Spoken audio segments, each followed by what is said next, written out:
5ാം ക്ലാസ്സിലെ കേരള പാഠാവലി മലയാളത്തിലെ ഭൂമി സനാഥയാണ് എന്ന കവിതയും അതിലെ ചില പ്രവർത്തനങ്ങളും നമ്മൾ നേരത്തെ പഠിച്ചതാണല്ലോ.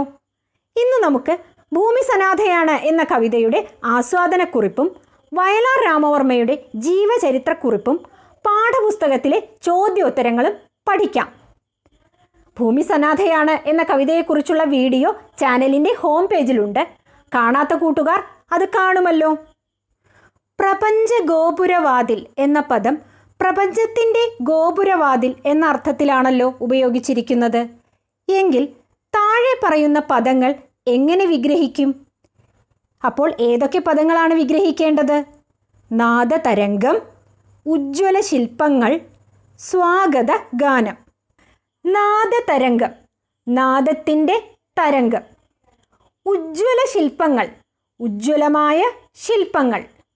സ്വാഗത ഗാനം, സ്വാഗതം ചെയ്യുന്ന ഗാനം. വിശ്വപ്രകൃതി വെറും കൈയോടെ വിരുന്നു നൽകാൻ നിന്നു. ഈ വരികളുടെ അർത്ഥം ആലോചിക്കൂ. കവിയുടെ സങ്കല്പത്തെക്കുറിച്ച് നിങ്ങൾക്ക് എന്തൊക്കെയാണ് പറയാനുള്ളത്? പ്രപഞ്ച ഗോപുരവാതിൽ തുറന്ന് മനുഷ്യൻ വരുന്നതുവരെ ഭൂമി അനാഥമായിരുന്നു. മനുഷ്യന് വിരുന്നു നൽകാൻ പ്രകൃതിയുടെ കയ്യിൽ ഇന്ന് ഭൂമിയിൽ നാം കാണുന്ന സമൃദ്ധിയും ഐശ്വര്യവും ഒന്നും ഉണ്ടായിരുന്നില്ല.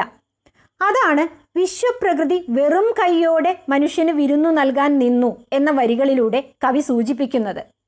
അന്നുവരെ ഭൂമിയിൽ ആരും കണ്ടെത്താതിരുന്ന പ്രകൃതി വിഭവങ്ങൾ ഉപയോഗിച്ചതും ഭൂമിയുടെ സമൃദ്ധി ആദ്യമായി തിരിച്ചറിഞ്ഞതും മനുഷ്യനാണ്.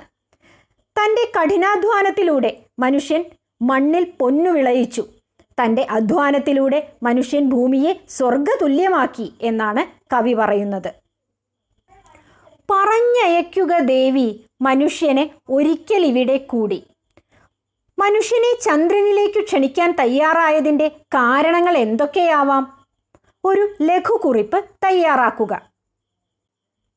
മനുഷ്യൻ ഭൂമിയിലേക്ക് വന്നപ്പോൾ ഭൂമിയിൽ ഏറെ മാറ്റങ്ങളുണ്ടായി.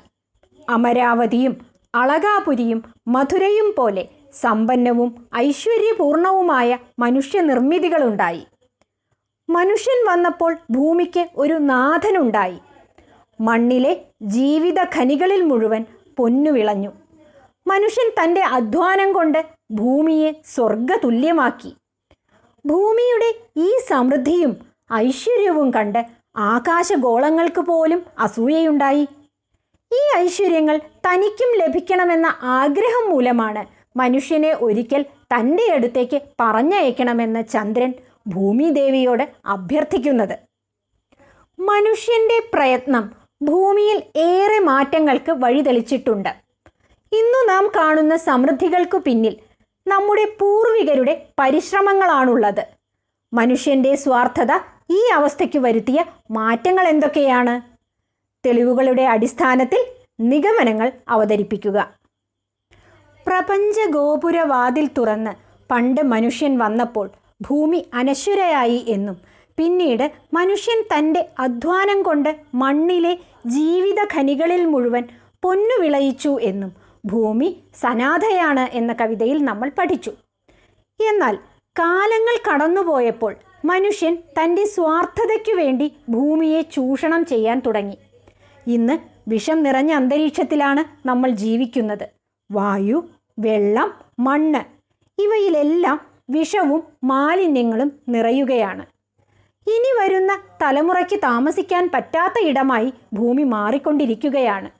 ആരാണിതിന് ഉത്തരവാദി? ഉത്തരം ഒന്നേയുള്ളൂ.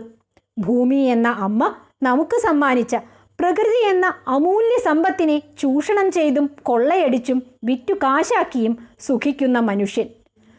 തന്നെ മുറിവേൽപ്പിക്കുന്ന മനുഷ്യനോട് ഭൂമി ശക്തമായി തിരിച്ചടിക്കുന്നതാണ് പ്രകൃതി ദുരന്തങ്ങൾ. നൂറ്റാണ്ടിലെ ഏറ്റവും വലിയ പ്രളയമാണ് കേരളത്തിലുണ്ടായത്. കനത്ത മഴ പെയ്തപ്പോൾ ഡാമുകൾ നിറഞ്ഞു കവിഞ്ഞു. മലയോരങ്ങളിൽ മണ്ണിടിച്ചിലും ഉരുൾപൊട്ടലും ഉണ്ടായി. കുന്നുകൾ ഇടിഞ്ഞു വീണു. വീടുകൾ തകർന്നു. ഒട്ടേറെ ജനങ്ങൾക്ക് ജീവൻ നഷ്ടപ്പെട്ടു. എങ്ങനെയാണ് നമ്മൾ ഈ ദുരന്തങ്ങളിൽ നിന്നും രക്ഷപ്പെടുക? പരിസ്ഥിതിക്ക് നാശം വരുത്തുന്ന പ്രവർത്തനങ്ങളും ജീവിത രീതിയും നമുക്കിനി വേണ്ട. പാടം നികത്തിയാലും മണൽ വാരിയാലും പുഴ നശിച്ചാലും മരം വെട്ടിയാലും കുന്നിടിച്ചാലും മാലിന്യ കൂമ്പാരങ്ങൾ കൂടിയാലും നമുക്ക് യാതൊരു പ്രശ്നവുമില്ല എന്ന കാഴ്ചപ്പാട് മാറ്റിയേ തീരൂ. മനുഷ്യൻ്റെ ആവശ്യത്തിനുള്ളതെല്ലാം പ്രകൃതിയിലുണ്ട്, എന്നാൽ അവൻ്റെ അത്യാഗ്രഹത്തിനുള്ളതൊന്നും പ്രകൃതിയിലില്ല എന്ന മഹാത്മജിയുടെ വാക്കുകൾ നമ്മൾ ഓർക്കണം. പ്രകൃതിയില്ലെങ്കിൽ മനുഷ്യനും മറ്റു ജീവജാലങ്ങൾക്കും നിലനിൽപ്പില്ല എന്ന തിരിച്ചറിവ് നമുക്ക് വേണം. ഇനി നമുക്ക് വയലാർ രാമവർമ്മയുടെ ജീവചരിത്രക്കുറിപ്പ് തയ്യാറാക്കാം. മലയാള സാഹിത്യത്തിലെ പ്രശസ്തനായ കവിയും അനേകം ജനപ്രിയ ചലച്ചിത്ര നാടക ഗാനങ്ങളുടെ രചയിതാവുമാണ് വയലാർ എന്ന പേരിൽ അറിയപ്പെടുന്ന വയലാർ രാമവർമ്മ. ആലപ്പുഴ ജില്ലയിലെ ചേർത്തല താലൂക്കിൽ വയലാർ ഗ്രാമത്തിൽ 1928 മാർച്ച് മാസം 25 ജനിച്ചു. അച്ഛൻ വെള്ളാരപ്പള്ളി കേരളവർമ്മ, അമ്മ വയലാർ രാഘവപ്പറമ്പിൽ അംബാലിക തമ്പുരാട്ടി. ചേർത്തല ഹൈസ്കൂളിൽ ഔപചാരിക വിദ്യാഭ്യാസം. കമ്മ്യൂണിസ്റ്റ് പ്രസ്ഥാനവുമായും പുരോഗമന സാംസ്കാരിക സാഹിത്യ പ്രസ്ഥാനങ്ങളുമായും ബന്ധപ്പെട്ടു പ്രവർത്തിച്ചു. കവി എന്നതിലുപരി സിനിമാ ഗാന രചയിതാവ് എന്ന നിലയിലാണ് വയലാർ കൂടുതൽ പ്രസിദ്ധനായത്. പച്ച മനുഷ്യൻ്റെ സുഖവും ദുഃഖവും ഒപ്പിയെടുത്ത 1000-ൽ പരം ഗാനങ്ങൾ അദ്ദേഹം രചിച്ചു. 1961 സർഗസംഗീതം എന്ന കൃതിക്ക് കേരള സാഹിത്യ അക്കാദമി പുരസ്കാരം ലഭിച്ചു. 1974 നെല്ല്, അതിഥി എന്നീ ചിത്രങ്ങളിലൂടെ മികച്ച ചലച്ചിത്ര ഗാനരചയിതാവിനുള്ള രാഷ്ട്രപതിയുടെ സുവർണ പതക്കവും നേടി. 1957 EMS മന്ത്രിസഭയുടെ കാലത്ത് പാളയം രക്തസാക്ഷി മണ്ഡപത്തിൻ്റെ ഉദ്ഘാടന ചടങ്ങിന് അവതരിപ്പിക്കാൻ വേണ്ടി രചിച്ച ബലികുടീരങ്ങളെ എന്ന ഗാനം വൻ ജനശ്രദ്ധ പിടിച്ചുപറ്റി.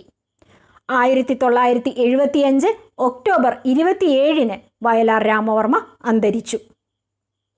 അടുത്തതായി ഭൂമി സനാഥയാണ് എന്ന കവിതയുടെ ആസ്വാദനക്കുറിപ്പ് തയ്യാറാക്കാം.